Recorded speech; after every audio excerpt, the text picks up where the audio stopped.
संसार में जब हम प्रातः समय रोज स्नान करते हैं ना, और स्नान करते हुए जैसे ही हमारे शरीर से वो जल नीचे आता है और कंठी पर वो जल लगता है, और कंठी से जैसे वो जल नीचे गिरता है, गंगा यमुना स्नान करने का हमें पुण्य प्राप्त हो जाता है। ये तुलसी की महिमा है। तुलसी सदैव पवित्र रहती है, सदैव पवित्र रहती है। आपने देखा होगा जो जीव मर जाता है उसके गले में सबसे पहले उसको हम तुलसी दल पिलाते हैं, तुलसी दल उसके मुख में डालते हैं। जब मर जाता है तो उसकी चिता में हम एक तुलसी की डंडी अवश्य रखते हैं। यदि उस जीव जो समाप्त हो गया, उस शव में जब लकड़ियां लगती हैं और यदि एक टुकड़ा तुलसी का लगा दिया जाए तो जितनी वो लकड़ियां हैं वो भी तुलसी का रूप बन जाती हैं और उस जीव की मुक्ति हो जाती है। स्वयं तुलसी पूर्णतः पवित्र है। कई थे महाराज जब स्त्री आप पवित्र हो जाती है,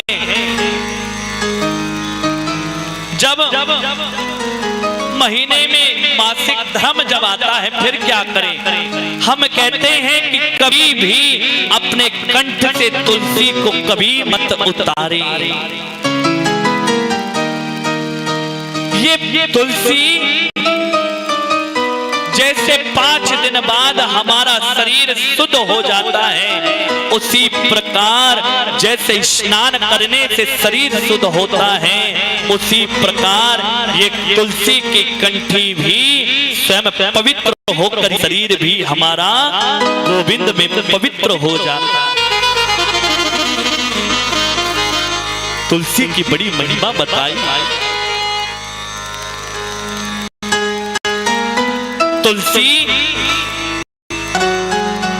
की एक डंडी भी यदि जला दी जाए 10,000 दीप जलाने का एक दीप का हमें फल मिल जाता है। इतनी भी महिमा बताई। और खाटू श्याम महाराज को स्वयं श्याम बाबा को तुलसी अति प्रिय है।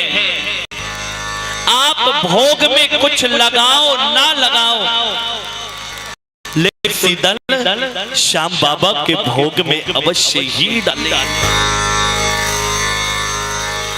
श्याम बाबा को 56 भोग लगता है। 56 भोगों से उनका भोग लगाया जाता है। ध्यान रखना, चाहे कितने ही सुंदर से सुंदर भोग क्यों ना बना लो, जब तक उसमें तुलसी दल नहीं है खाना तो छोड़ो, श्याम प्रभु उन भोजन की ओर नजर उठा के देखते भी नहीं। तुलसी की बड़ी महिमा है।